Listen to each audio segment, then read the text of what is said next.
زمن العجائب قد ولى في الدوري الإنجليزي، فلقب الدوري بات في نفق المستحيل للسيتي، والأولد ترافورد يضرب أرقاما قياسية دائما بالجماهير. فماذا لو كان الحدث ديربي مانشستر الذي لن يقدم أو يؤخر بزمن أليس في بلاد العجائب؟ ولا عجب بجس للنبض هنا وهناك، والأخطر للسيتي الذي يعتبر اللقاء هو اللقب. السيتي كان الأفضل والمسيطر، لكنه لم يستفد من كل ما قدم من لمحات فنية ولا من مهارات فردية بأن يرد دين الذهب. والحال من بعضه للشياطين التي سيطرت عليها الأنانية بحرص على فرحة الهدف، فله طعم مختلف بشباك الغريم. لكن لا هذا سجل بأخطر فرصة لليونايتد من رافائيل، ولا ذاك تقدم حتى نال الأول منهما فدفعهما للاستراحة وإعادة الحسابات.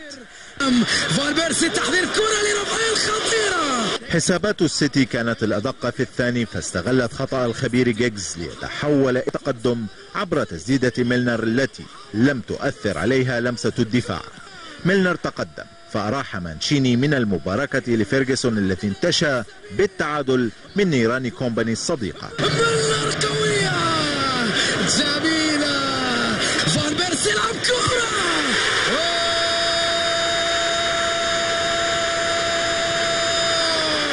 فرحة فيرغسون بتهنئة مانشيني الذي زج بأغويرو لم تستمر بعناد السيتيزنز، وكأن الكأس في الانتظار، فكسبها من انتظر بهدف رائع للأرجنتيني أغويرو. فشلت بعده كل محاولات الشياطين بالعودة إلى أم المباريات، فتأجل حسمهم وفر مانشيني من الإحراج. أحمد الآغا، صدى الملاعب.